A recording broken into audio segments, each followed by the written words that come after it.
Hello and welcome to Epic Movie Sleuth.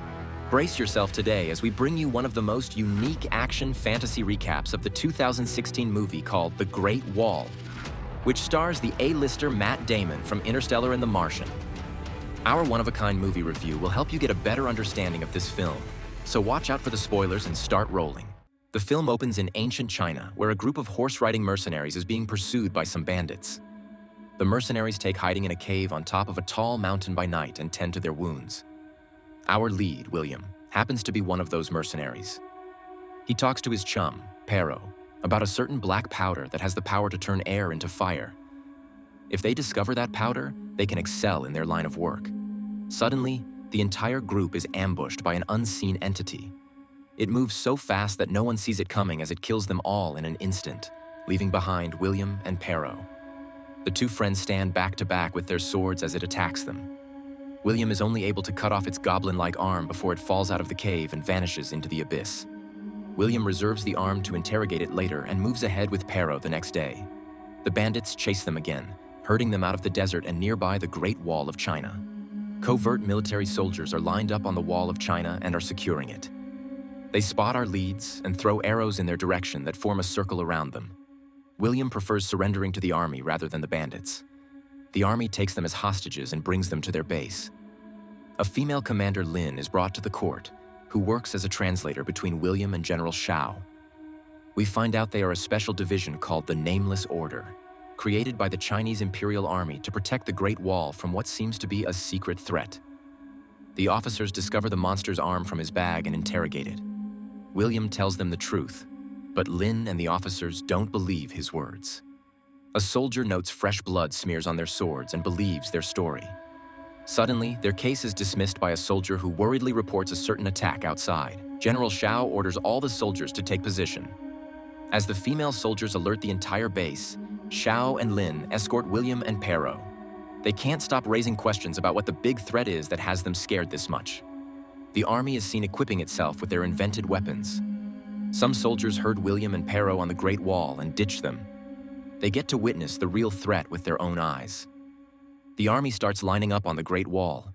The soldiers in the base lace their cannonballs with the liquid version of the black powder and set them on fire before shooting them at the monsters through their cannons. Soon, they face a huge army of monsters, led by their queen on the other side of the Great Wall. They attempt to climb the Great Wall, but the soldiers hang by the wall to throw arrows and harpoons at the monsters. One of the monsters succeeds in climbing the Great Wall and stomping on the army as if they're bugs. William and Pero become scared and wish to be released. They are secretly being watched by Sir Ballard from the base, who unties them. The monster nearly eats William, but he takes a sharp harpoon and jabs it in the monster's mouth. Pero throws another harpoon at him, using which they kill the monster. Another monster climbs up the wall. Pero shows it the red cloth and lures it towards William to save the soldiers. William kills the second monster too. When they kill a third one, the queen of the monsters takes note of this and retreats with her army. Lin translates that General Shao praises William and Pero for their contribution. He decides not to kill them after all and sends them to take a rest. A soldier visits William to pay his regards for saving his life, but William doesn't understand his language and nods out of respect. At night, Shao stands on the Great Wall with his soldiers and worriedly shares with Lin that all of China will be under the monster's siege if they don't do something about them. Meanwhile, Ballard approaches William to find his true purpose for coming here before getting caught. When William tells him about the black powder, he reveals that he came here with his mercenaries for the same purpose 25 years ago, though he implies that he could never steal it and run away. The next morning, William and Pero enter the food court with their beards shaved off and showered. On behalf of General Shao, Lin announces them as their honored guests and thanks them for their services. The officers request to see more of William's skills. He has mastered the bow and arrow, so he uses them to catch a falling bowl.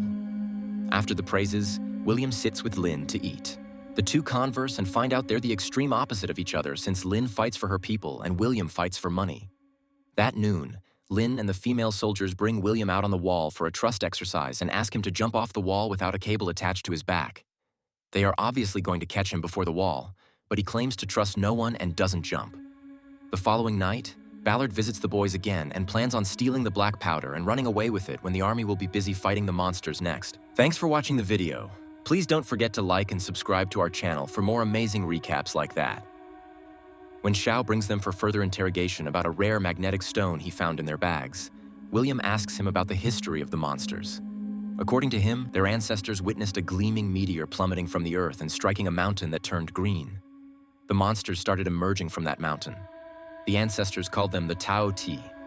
Now, every 6 decades, they come out to wreak havoc along with their queen. This is why the Nameless Order was created to protect China from those creatures. They are interrupted once again by a soldier who reports a single TO EPIC attack.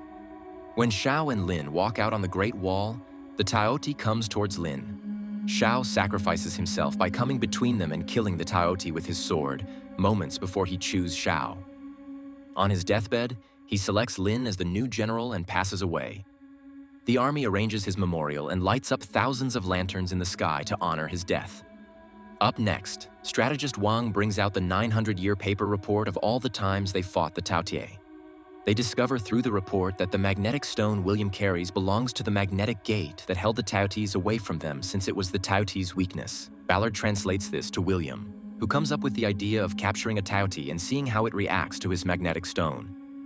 Pero scolds him and reminds him of their actual purpose. William ignores him and sets out with an entire fleet, led by Lin, to find a TO EPIC by the Great Wall. Due to extreme fog, they have trouble navigating. William just looks around and feels praised and honored, which he never felt as a mercenary. On the contrary, Ballard brainwashes Pero into teaming up with him to steal the powder and ditching William, but he doesn't get tempted. On the Great Wall, the TO EPICs arrive in groups. The army throws laced weapons at them, but they help each other out. William corners a single TO EPIC and helps the army capture it. He faints and wakes up in the base, where Lin tells him they've caged the TO EPIC. When they show it the stone, it starts fearing them and tones down its aggressiveness. The Emperor's right hand witnesses this and seizes the stone along with the TO EPIC so they can be studied under the Emperor's supervision. Soon, William unites with Pero, who's not happy about William helping the army and straying from their actual motive. Their argument brings bitterness to their relationship, so when the next TO EPIC attack happens, Pero pairs up with Ballard to steal the powder. Lin and her armed forces discover a giant tunnel in the Great Wall that the TO EPICs had been digging for over decades and can now infiltrate their land through that tunnel. Meanwhile, William discovers Pero's betrayal, so he goes looking after him. He finds him and Ballard hiding from the army guards. Ballard strikes him and knocks him out before running away in shadows. The next day, Ballard and Pero are seen in the desert. The TO EPIC is also presented to the Emperor, who gasps and celebrates their victory. Lin and her guards corner William and hold him accountable for the black powder heist. Despite a soldier vouching for his innocence, Lin orders the guards to lock him up. Ballard tricks Pero and runs away with the stolen powder. William witnesses through a small window that Lin and her soldiers are flying via air balloons to reach the other side of the tunnel opening. He gets out and consults strategist Wang, who tells him everything. As they provide him with a new armor, the Emperor and his rookies test how far they can control the TO EPIC using the magnet. During this experiment, the TO EPIC attacks them through the cage and sends a signal to its queen, who changes route from infiltrating the tunnel to heading to the Emperor's temple. While William leaves on a hot air balloon, Ballard is seen captured by the bandits, who take away the black powder. Lin had been keeping track of the TO EPICs, so she heads to the temple to fight them with her armed forces. William also arrives and joins Lin. While the queen feeds, the TO EPICs are on standby. Lin and William visit the Emperor, who's hiding behind his throne. Now Wang and William strategize to kill the queen to stop all the TO EPICs since they run on her command. They tie black powder balls and food with the already captured TO EPIC. They scare it with the stone and watch it eat all the meat and run towards the queen.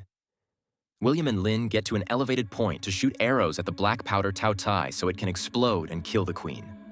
However, the devoted TO EPICs protect the queen and dodge all the arrows. The queen detects William and diverts thousands of TO EPICs towards him. As they climb the tower, William and Lin jump out of it by grabbing onto a rope. Lin throws her harpoon to puncture their veil the TO EPICs have created over the queen. William throws the last laced arrow in the punctured hole, which finally causes an explosion and kills the queen. The TO EPIC army dies with the queen. Lin and William save each other and celebrate their success with the army. In the film's end, William frees Pero from their captivity and leaves the Nameless Order with a proper farewell. Thank you for sticking till the end. Make sure to subscribe and stay notified for more recaps from us. See you next time.